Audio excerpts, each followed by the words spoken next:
Ces jours-ci, je suis arrivé à l'âge de 104 ans. Ce n'est pas donné à tout le monde.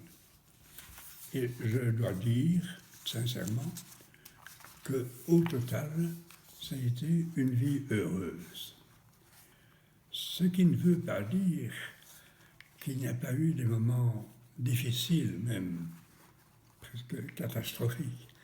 Mais j'ai su les surmonter, ou plutôt Dieu m'a aidé à les surmonter. Comment cela? D'abord, en acceptant immédiatement toutes les conséquences de ce qui était arrivé. Et je l'ai fait.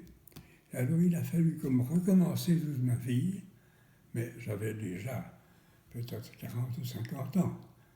Donc elle était comme, pour ainsi dire, réduite à rien, pour ainsi dire. Et j'ai dû recommencer tout. Et alors, j'ai refait des choses du début, toutes simples, assez faciles, sans du tout rechigner, en me disant, voilà, c'est ta faute, tu es responsable, accepte les conséquences. Et ça a marché tout le temps, parce que, je peux dire, c'est la grâce de Dieu, mais je ne suis pas resté longtemps déprimé, je n'ai presque pas été déprimé.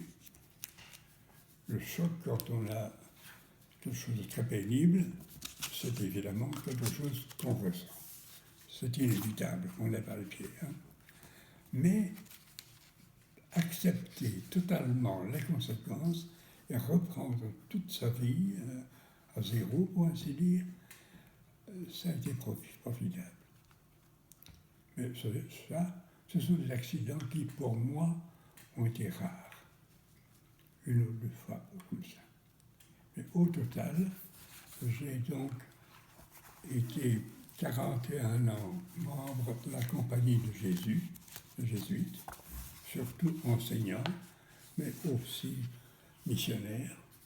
J'ai été à Sri Lanka pendant 6 ans, en Inde encore un an et demi, comme missionnaire, c'est-à-dire enseignant dans un séminaire ou en général à des jeunes religieux. Et alors recommencer tout, pour ainsi dire à zéro aussi, dans un monastère trappiste, choisi exprès, mais choisi par Dieu pour m'en donner, et où j'ai vécu maintenant 43 années très heureuses.